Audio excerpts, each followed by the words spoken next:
The massive warship hung in space like a metal predator. Its dark hull stretched for miles, covered in weapon ports and armor plating. The sovereign Talon was the pride of the Zephyrian Empire, and today it watched another world burn. Admiral Kexthor stood on the bridge, his tall, blue-skinned form casting a shadow across the control panels.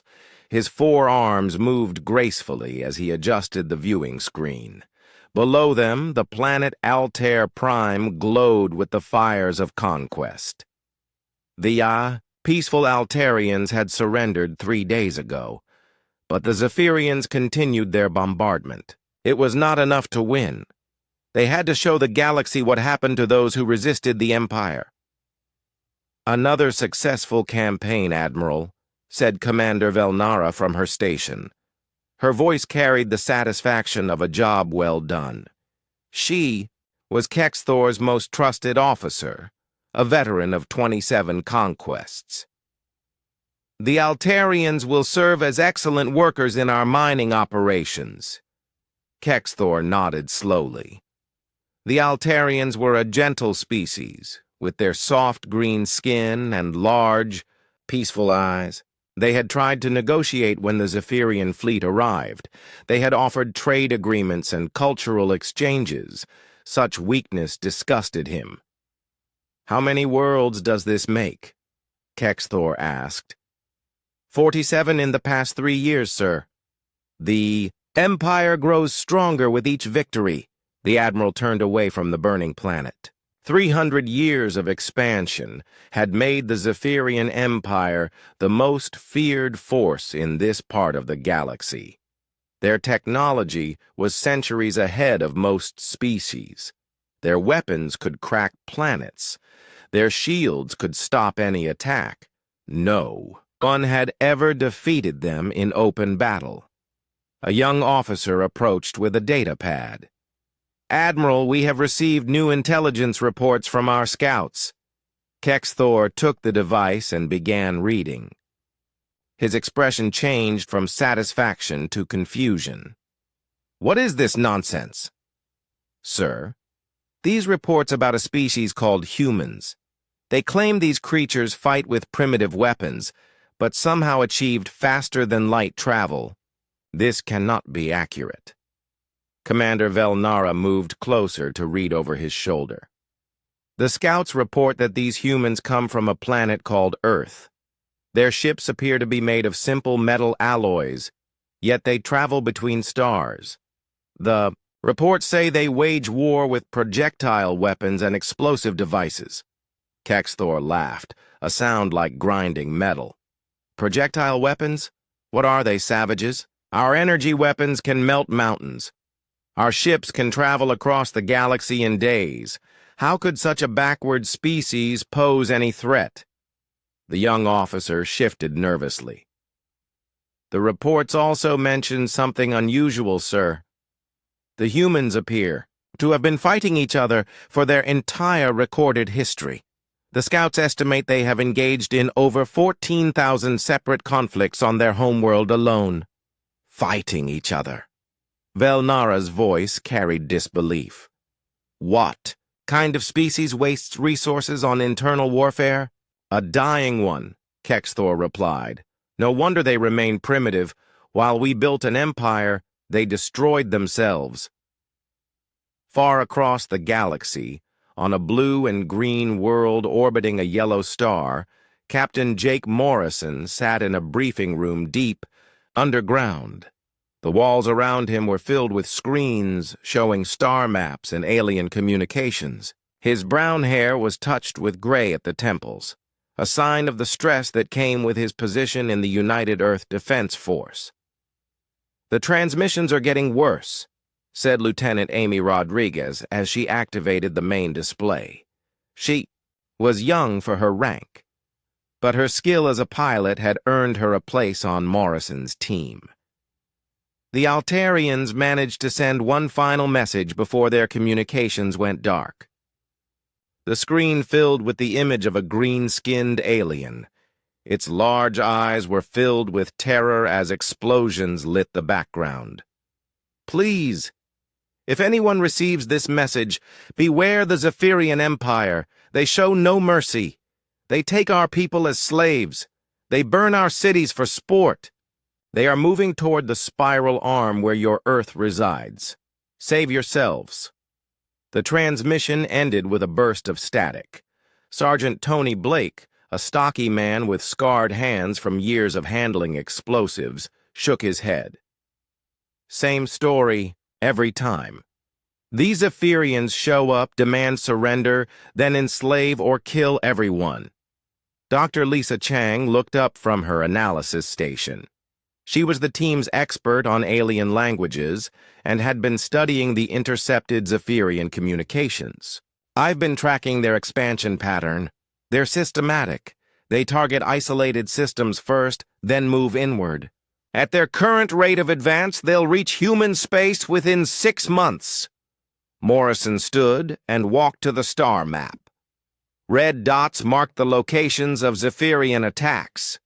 A clear pattern emerged, showing a steady advance toward Earth's region of space.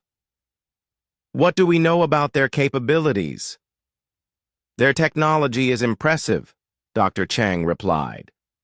"Energy weapons, advanced shields, faster-than-light engines that are superior to ours. Their ships are larger and more heavily armed than anything in our fleet, but..." Morrison sensed there was more. Dr. Chang pulled up tactical analyses from the few surviving witnesses of Zephyrian attacks. "They rely entirely on technological superiority. Their tactics are straightforward. They appear with overwhelming force, demand surrender, and attack if refused. They've never faced serious resistance." Lieutenant Rodriguez leaned forward. "What are you thinking, Captain?" Morrison studied the data for a long moment. His grandfather had fought in World War III. His father had served in the Martian Independence War. The Morrison family had a long tradition of military service, and that tradition had taught him something important about warfare. "They expect their enemies to fight like them," he said finally. "Big ships, advanced weapons, traditional space battles. But what if we don't fight their way?" Sergeant Blake grinned. "You mean, what if we fight like humans?" 8,000 miles above them, in the orbital station New Geneva, the Earth Council was in emergency session. Representatives from every nation and colony sat around a circular table, their faces grim as they reviewed the intelligence reports. General Connor Hayes, a tall man with steel-gray hair and the bearing of a career soldier, stood before the assembly. "The situation is clear. The Zephyrian Empire is expanding toward our space. Every species they encounter faces the same choice: surrender and become slaves, or resist and be destroyed." Counselor Patricia Williams from the African Federation raised her hand. "General, our fleet is strong, but the reports suggest the Zephyrians have superior technology. Shouldn't we attempt diplomatic contact first?" "Diplomacy requires both sides to be willing to talk," Hayes replied. "The Zephyrians have never negotiated with any species. They see anything less than total surrender as weakness." Counselor Chen Wei from the Asian Alliance looked troubled. "What are you suggesting, General?" Hayes activated a holographic display showing Earth's military assets. "I'm suggesting we prepare for war. Not the kind of war the Zephyrians expect, but the kind of war humanity knows how to fight." The council chamber fell silent. Through the station's windows, Earth hung in space like a blue jewel. It looked peaceful from this distance, but Hayes knew better. Humanity had spent thousands of years perfecting the art of warfare. They had fought with sticks and stones, with swords and guns, with tanks and aircraft, with nuclear weapons and energy beams. Each conflict had taught them new lessons about strategy, tactics, and the will to survive. Counselor Williams spoke again, her voice heavy with the weight of decision. If we choose this path, there's no going back. The Zephyrians will see any military preparation as an act of aggression. General Hayes nodded. They'll attack us eventually anyway. The question is whether we'll be ready for them. The vote was called. One by one, the representatives of humanity made their choice. When it was over, the decision was unanimous. Earth would not surrender. In the depths of space, Admiral Kexthor continued his conquest of the Altarian system, unaware that his empire had just made the greatest mistake in its 300-year history. They had assumed that all species would react to overwhelming force the same way. They had never encountered a species that had spent its entire existence learning how to fight. Against impossible odds, they were about to learn that humans were different, very different. 3 months had passed since the battle at Centauri. News of what happened that day had spread across the galaxy faster than anyone could have imagined. Every alien species was talking about the human cargo ship that had destroyed a Zephyrian armada. Captain Jake Morrison stood in the observation deck of the Retribution, looking out at the stars. The ship was once again disguised as the Lucky Strike. Her weapons were hidden, her armor was pulled back, and she looked like any other old cargo hauler. But everyone on board knew the truth now. "Sir," Lisa Carter said as she walked up to Jake, with a data tablet in her hands. "We're getting messages from all over human space. Every colony, every trading post, every military base wants to know about us." Jake took the tablet and read through the messages. There were reports from dozens of different worlds. Alien raiders had stopped attacking human ships. Pirates were avoiding human trade routes. Even the powerful Krillian Empire had pulled their warships back from human borders. "It's working," Jake said quietly. "They're all afraid now. They don't know if the next human ship they see is another disguised warship." Amy Walsh joined them at the large window. She had become a much better pilot over the past 3 months. The ship's computer had taught her how to fly maneuvers that most military pilots never learned. "Captain," Amy said, "I've been thinking about something." "Do you really think Earth has more ships like this one?" Jake smiled but didn't answer directly. "What do you think, Amy?" "I think Earth is smarter than anyone gives us credit for," she said. "If they built one ship like this, they probably built others. But even if they didn't, the aliens will never know for sure." Ben Rodriguez came walking over from the engineering section. He had learned more about the ship's technology in 3 months than he had learned about regular ships in 20 years. "Captain," Ben said, "I've been studying our computer systems. This ship has information about alien technology that goes back hundreds of years. Earth has been watching and learning for a very long time." "That's right," Jake nodded. "While the aliens thought humans were primitive and weak, our scientists were studying every piece of alien technology they could find. When we finally built ships like this one, we made sure they were better than anything else in the galaxy." Dr. Helen Pierce was reading medical reports on her tablet. "I've been looking at the casualty reports from the battle. We destroyed or disabled 26 alien ships, but we only killed about 200 aliens total. For a space battle, that's almost nothing." "We're not murderers," Jake said. "We wanted to send a message, not commit genocide. The aliens who survived will go home and tell everyone what happened. That's more valuable than killing them all would have been." Tony Brooks was studying star charts at a nearby table. "Sir, I've been tracking alien ship movements across this part of the galaxy. Raids on human colonies have dropped by 90%.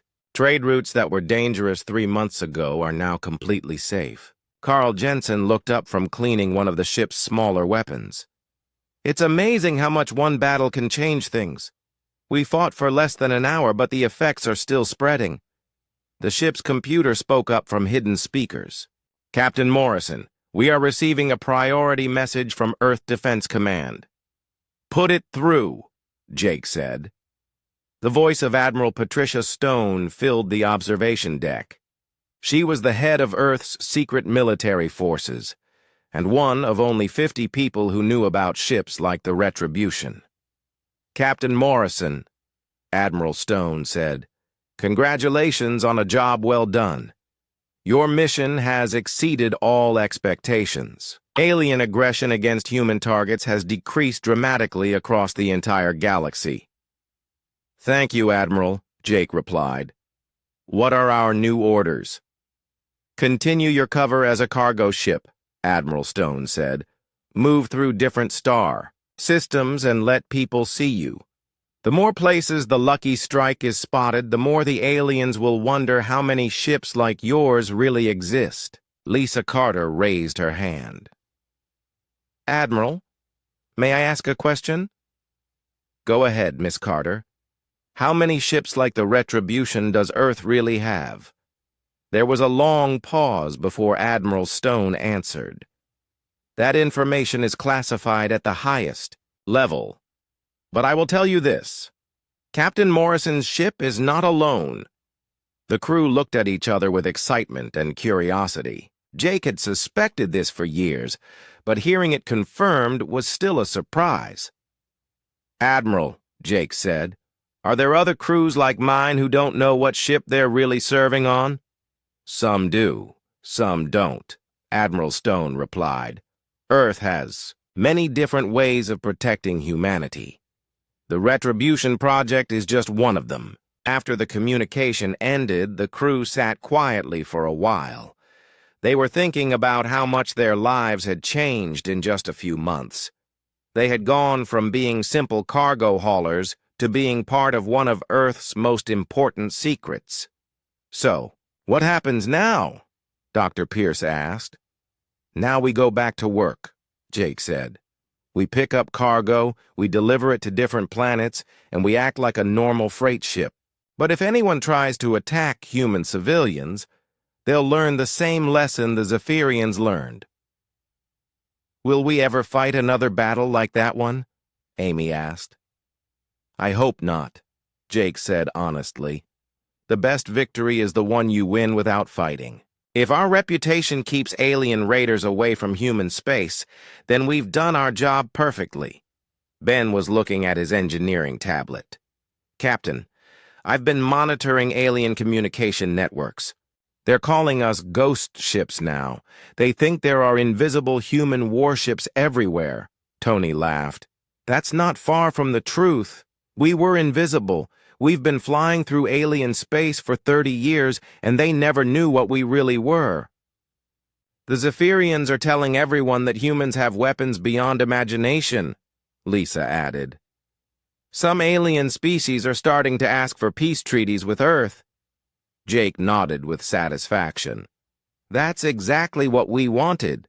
Fear leads to respect, and respect leads to peace. Carl was reading battle reports on his tablet. Sir, other alien fleets have canceled attacks on human colonies. The Margellian raiders turned around and went home when they heard about our battle. They didn't even get close to human space. Good, Jake said. Every human life we save makes this mission worthwhile. The Lucky Strike continued on its journey through space, looking like any other old cargo ship.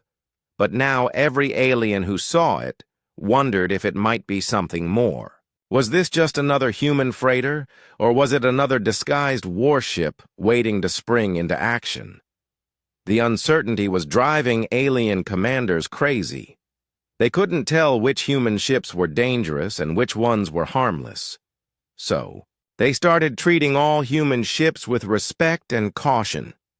Captain, Amy said as she looked out at the stars, do you think we'll ever be able to tell people the truth about what we did? Jake thought about the question for a long time. Maybe someday, Amy. When humanity doesn't need ships like this anymore. When the galaxy is finally at peace. And when will that be? Jake smiled and put his hand on her shoulder. When every alien species understands that humans are not easy prey. When they learn that we'll fight back if we have to, but we'd rather be friends. That day might come sooner than you think. The Lucky Strike disappeared into hyperspace, leaving only the legend of the ship that had wrecked an armada and changed the balance of power in the galaxy forever. The UES Defiance moved through space like a small metal fish swimming toward a school of sharks. Captain Ben Taylor stood on the bridge of his exploration vessel, watching the massive Zephyrian fleet grow larger on his screens. 12 enormous warships waited in formation, their dark hulls bristling with weapons that could turn his ship into vapor in seconds. "Captain, they're scanning us again," reported his communications officer, Lieutenant Sam Parker. The young man's voice was steady, but Taylor could see the tension in his shoulders. "Let them look," Taylor replied calmly. "We have nothing to hide." Commander Rachel Stone, his first officer, moved to stand beside him. She was a veteran of the Mars colony wars, and her experience showed in the way she carried herself. "Sir, are you sure about this? We could still turn back." Taylor shook his head. "We need to know what we're dealing with.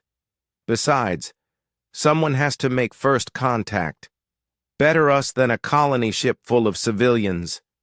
The Defiance was not a warship. It was built for exploration with minimal weapons and basic shields. Its crew of 32 was made up of scientists, diplomats, and a small security detail. Against the Zephyrian fleet, they were completely outmatched. That was exactly what Taylor was counting on. "Incoming transmission," Lieutenant Parker announced. The main screen filled with the image of Admiral Kexthor. His blue skin seemed to glow with an inner light, and his 4 arms moved in complex gestures as he spoke. The translation software took a moment to process his words. "Unknown vessel, you will identify yourself immediately. This system is now under the control of the Zephyrian Empire."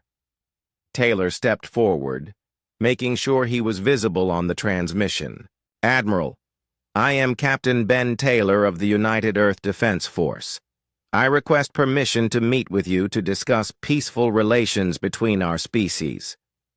Kexthor's expression changed to what looked like amusement. "Peaceful relations? You are in no position to negotiate, human. Your primitive vessel could not survive even one shot from our weapons." "Perhaps not," Taylor agreed. "But destroying us would prevent you from learning about Earth and our capabilities. Surely a commander of your reputation would want to gather intelligence before making decisions about new territory." The transmission went silent for a long moment. Taylor could imagine the Zephyrian admiral considering his options. Finally, Kexthor spoke again. "Very well, Captain Taylor. You and 2 companions will transport to my flagship. Any attempt at treachery will result in your immediate destruction." "Understood, Admiral. We'll prepare for transport." An hour later, Taylor materialized on the bridge of the Sovereign Talon alongside Commander Stone and Dr. Alex Turner, Earth's leading expert on alien cultures. The Zephyrian ship was impressive in its size and complexity. The bridge alone was larger than the entire command deck of the Defiance. Admiral Kexthor studied the 3 humans with obvious curiosity. They were smaller than he had expected, and they seemed remarkably calm for beings who were completely at his mercy. Commander Velnara stood at his side, her hand resting on her weapon. "So these are the humans," Kexthor said. "You appear quite fragile." Dr. Turner stepped forward with a polite smile.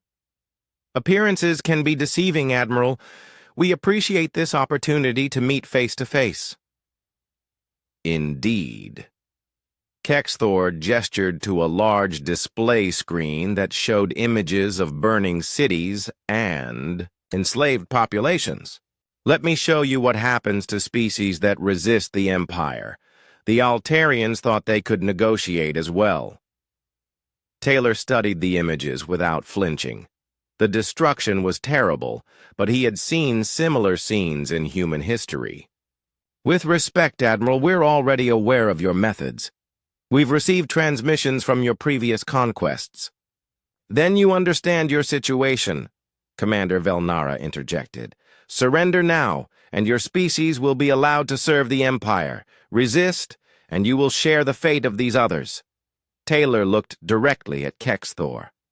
Admiral, I've brought something that might interest you.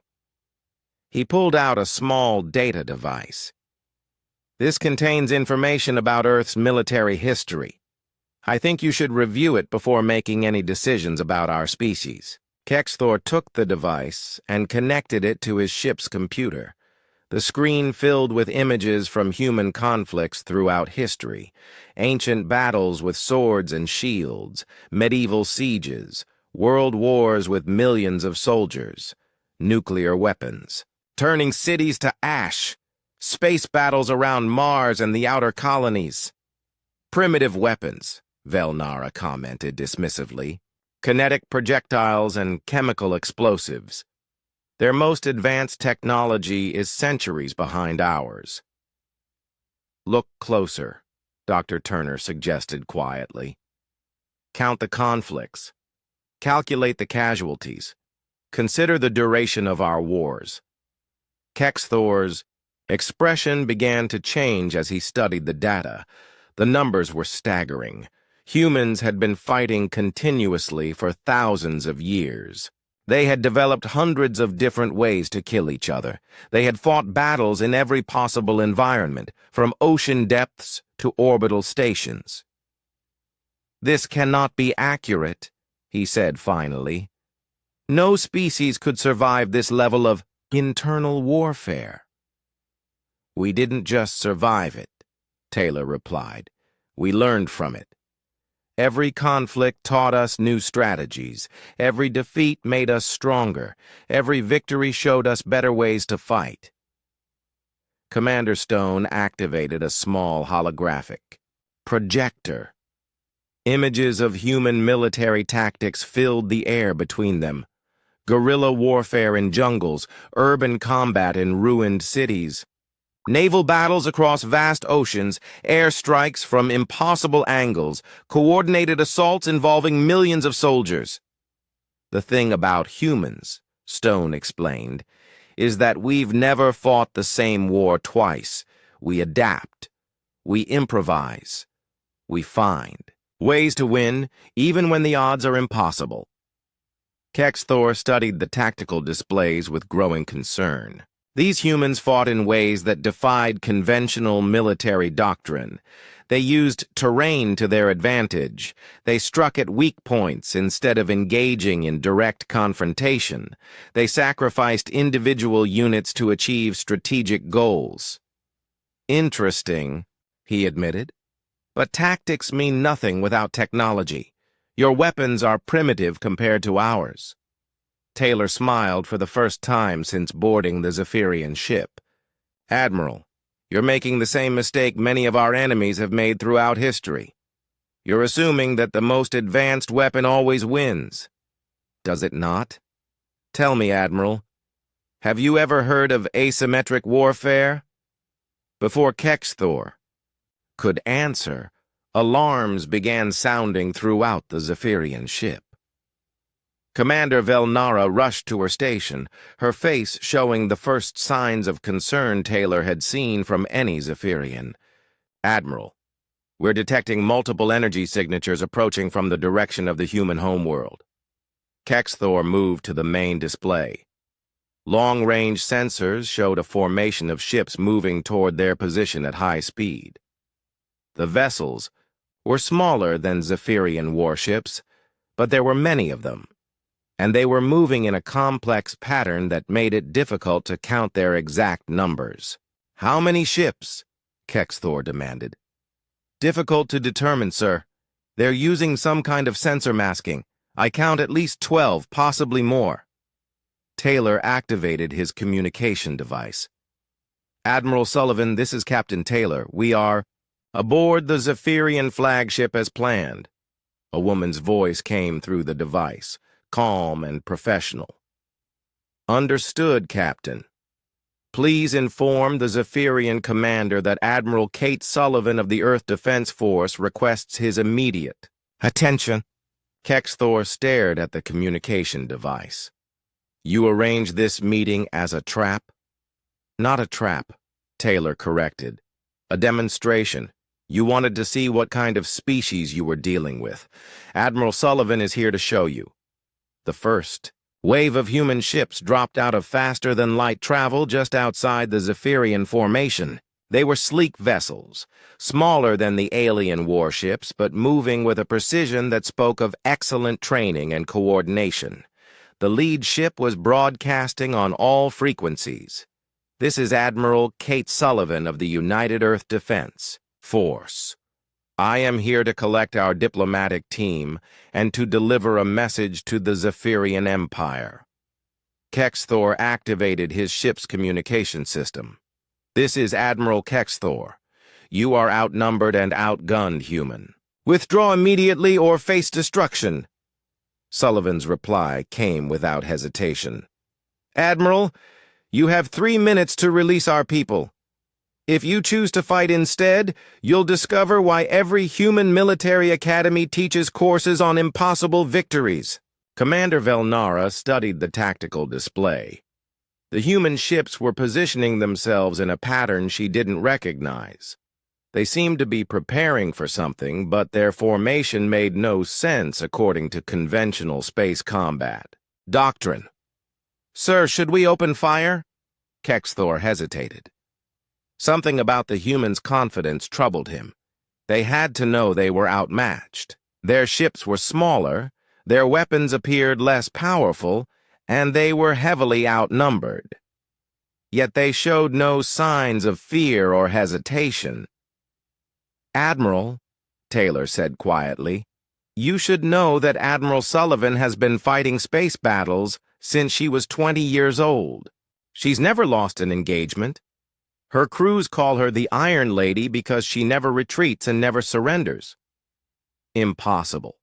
No commander wins every battle. Dr. Turner consulted his data pad.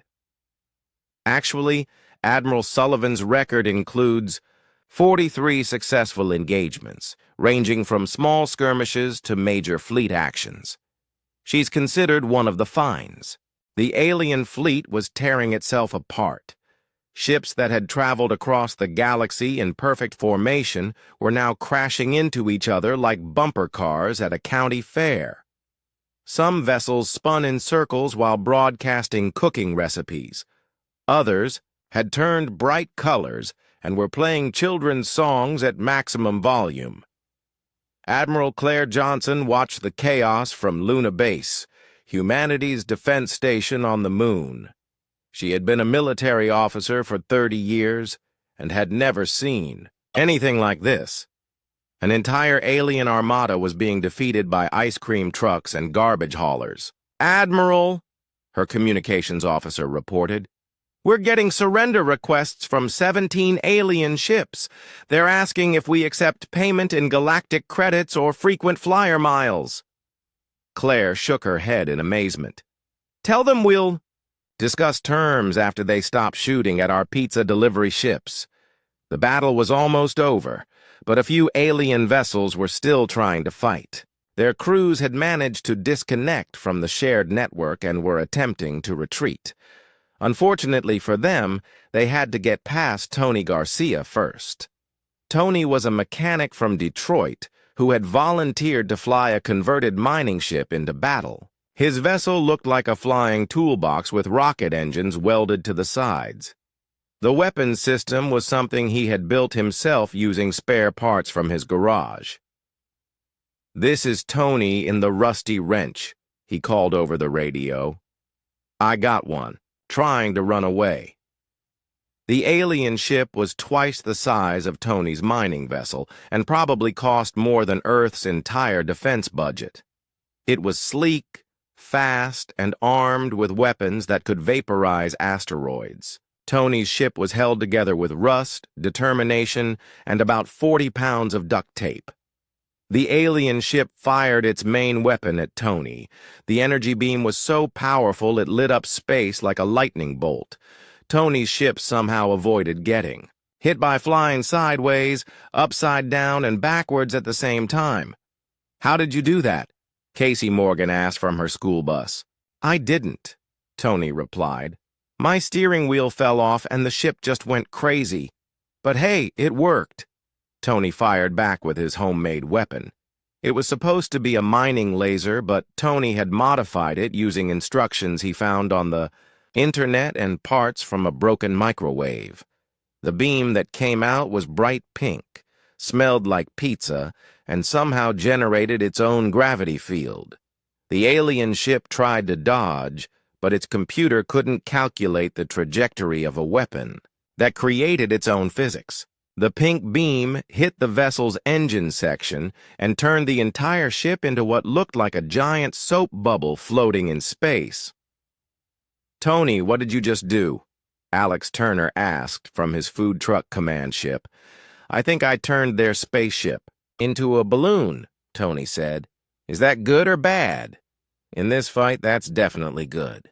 The soap bubble ship drifted helplessly through space, its crew probably wondering how their advanced technology had been defeated by a mining laser that smelled like Italian food.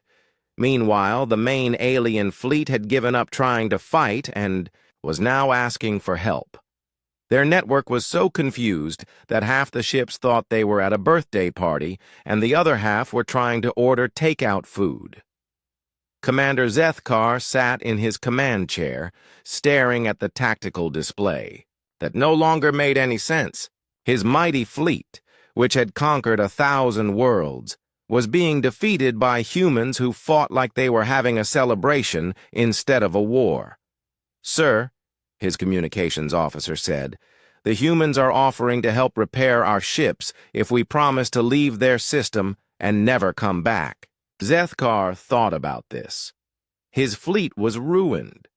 Half his ships couldn't fly straight, and the other half kept asking directions to the nearest shopping mall. The humans had somehow weaponized chaos itself and used it to turn his perfect military machine into a cosmic joke. "Accept their offer," he said quietly. "Sir, you heard me. Accept their offer. And send a message to the Hegemony High Command. Tell them that Earth is to be avoided at all costs. These humans are too dangerous to fight." "What should I tell them about our defeat?" Zethkar looked at his screen, where a human ship shaped like a hot dog was offering to tow one of his disabled cruisers to safety. "Tell them we were defeated by superior tactics that we cannot comprehend or counter." Dr. Ben Carter watched the alien surrender from his lab on Earth. The battle was over, and humanity had won. Not through superior technology or better weapons, but by being so completely unpredictable that their enemies couldn't cope. "Sophie," he called to his engineering partner, "remind me to never try to build anything that makes sense ever again." Sophie laughed. "After today, I don't think anyone will want sensible weapons. Chaos is the new black." The cleanup took 3 days. Human ships helped repair the alien vessels, while both sides tried to figure out what had just happened. The aliens were amazed that humans would help fix ships that had come to destroy Earth. The humans were just happy that nobody had actually blown up the planet.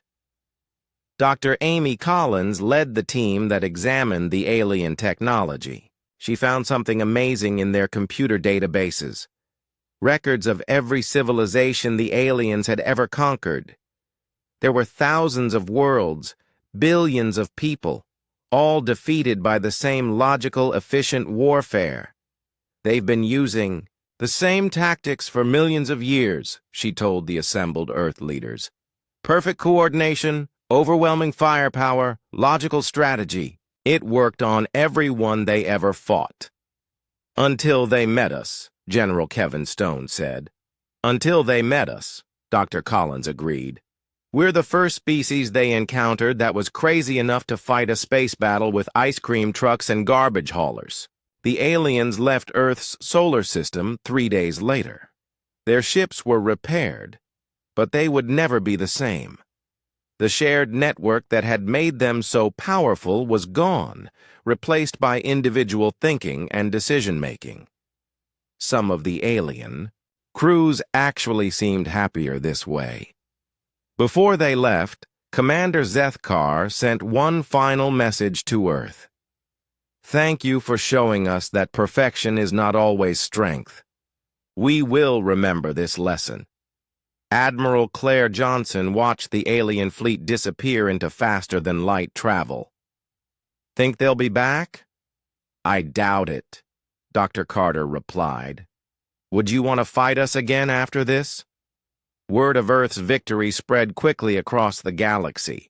Other worlds that had been conquered by the hegemony heard the story and couldn't believe it.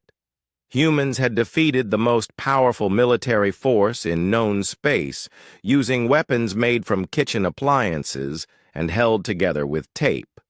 Soon, representatives from other worlds began arriving at Earth. They wanted to learn humanity's secret tactics. They wanted to understand how chaos could be weaponized. Most of all, they wanted Earth's help in defending their own worlds. Jake Harrison, now promoted to Admiral of Deep Space Defense, established Earth's new military doctrine. It was written on a single page and contained only one rule. If it's stupid but it works, it's not stupid. Earth began teaching other civilizations the fine art of constructive chaos. They showed alien engineers how to build weapons that shouldn't work but did. They taught military commanders to fight without plans. They explained the tactical advantage of using vehicles that looked like they belonged at a carnival instead of a battlefield. Within a year, the galaxy had changed completely. The hegemony's perfect military machine fell apart as world after world learned to fight with beautiful, random madness. Species that had been slaves for centuries suddenly found freedom through the simple act of not making sense. Dr. Carter stood in his lab, now converted into a training center for alien engineers. A group of visitors from the Andromeda system were learning how to turn farming equipment into space weapons. Remember, he told them, the secret isn't to build better weapons. The secret is to build weapons that are so weird your enemy can't figure out how to fight them. One of the aliens raised a tentacle. But how do we know if our weapons are weird enough? Dr. Carter smiled. If your own engineers refuse to work on the project because it makes no sense, you're probably on the right track. Earth had become the galaxy's most feared military power, not through conquest or intimidation, but by teaching everyone that sometimes the best plan was to have no plan at all. The universe learned that chaos, creativity, and the willingness to try stupid things could defeat any enemy, no matter how advanced. And somewhere in the depths of space, former hegemony ships flew alone, their crews finally free to think for themselves and make their own beautifully imperfect decisions. The bridge of the Lucky Strike was changing fast. New machines came out of the walls like magic. The old broken screens disappeared and were replaced by bright new ones that showed star maps and weapon systems. The crew watched with their mouths open as their simple cargo ship turned into something they had never seen before. Jake Morrison stood in front of the hidden panel where he had put his hand. The blue light was still scanning him, but now it was checking his eyes, too. A voice came from the computer, but it sounded nothing like the old computer they knew. Captain Morrison, all systems are coming online. Weapon pods are ready to deploy. Armor plating is ready to extend. Shall I reveal our true form? Amy Walsh, the pilot, looked at her control station in shock. Her simple flying controls had turned into something that looked like it belonged on a military fighter. There were buttons and screens everywhere, showing things she had never seen before.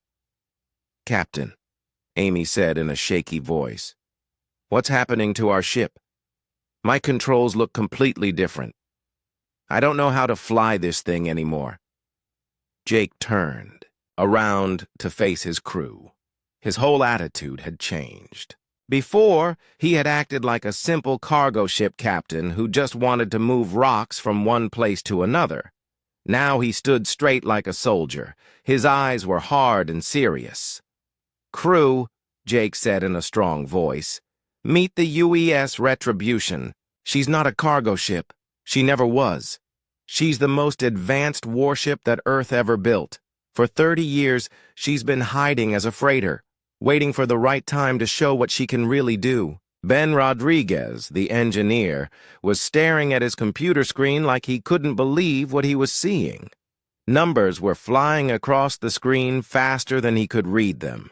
Power levels that should have been impossible were showing up on his machines. "Captain," Ben said, "my readings don't make sense. Our reactor is putting out 20 times more power than it should, and I'm seeing weapon systems that aren't supposed to exist.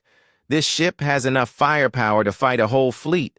Dr. Helen Pierce was in her medical station, but it wasn't the same small room it had been 5 minutes ago. The walls had moved back, making the space much bigger. New medical machines were coming out of hidden compartments. Equipment that she had only seen in big hospitals was appearing all around her. "I don't understand," Dr. Pierce said. "How can a ship change like this? How can rooms get bigger? Where were all these machines hiding?" Jake walked over to his captain's chair, but it wasn't the same old broken chair anymore. It was now a command station with screens and controls all around it. When he sat down, the chair adjusted itself to fit him perfectly. This ship was built during the Proxima Wars, Jake explained. Earth was fighting for its life. We needed weapons that could beat any enemy. The Retribution was our secret project. She has technology that most people think is impossible. Tony Brooks was looking at his navigation station. Instead of simple star maps, he now had tactical displays that showed him exactly where every enemy ship was. He could see their weapons, their shields, and even how many people were on each ship. "Sir," Tony said, "I'm reading detailed information about the Zephyrian fleet. This computer knows everything about their ships. It's like we've been watching them for years."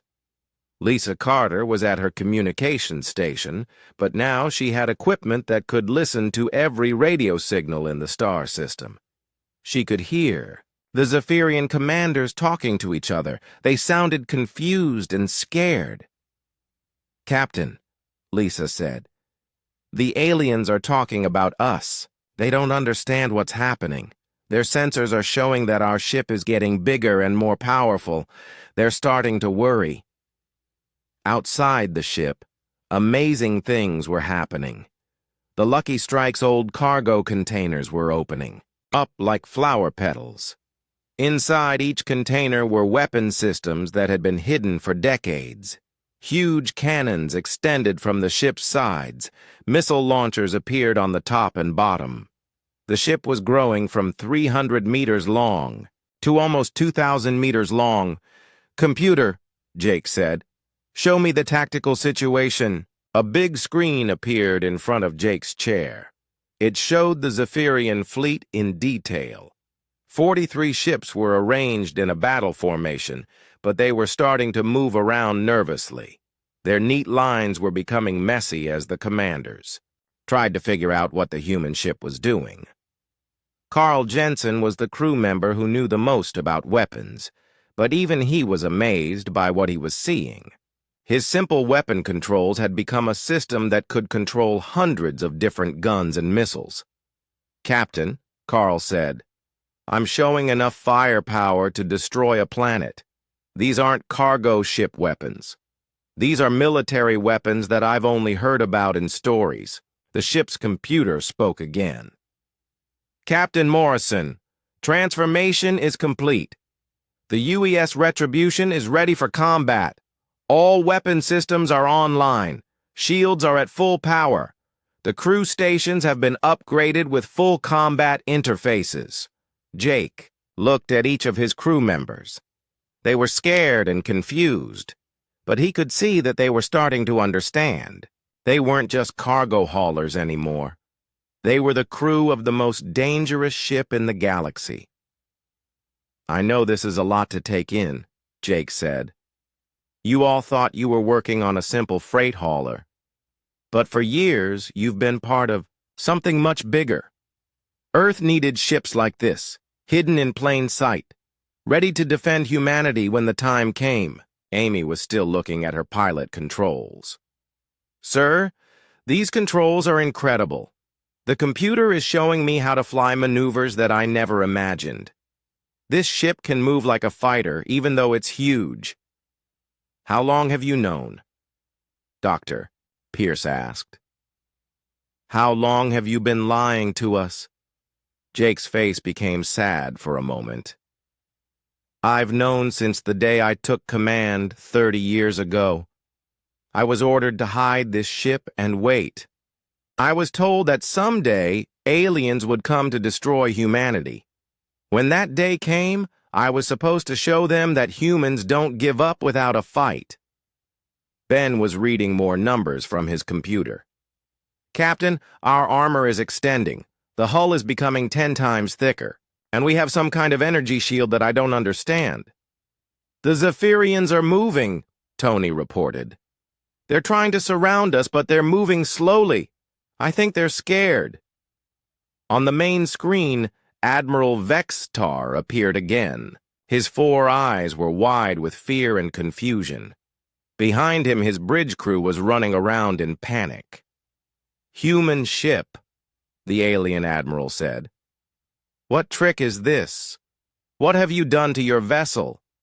Jake smiled, but it wasn't a friendly smile.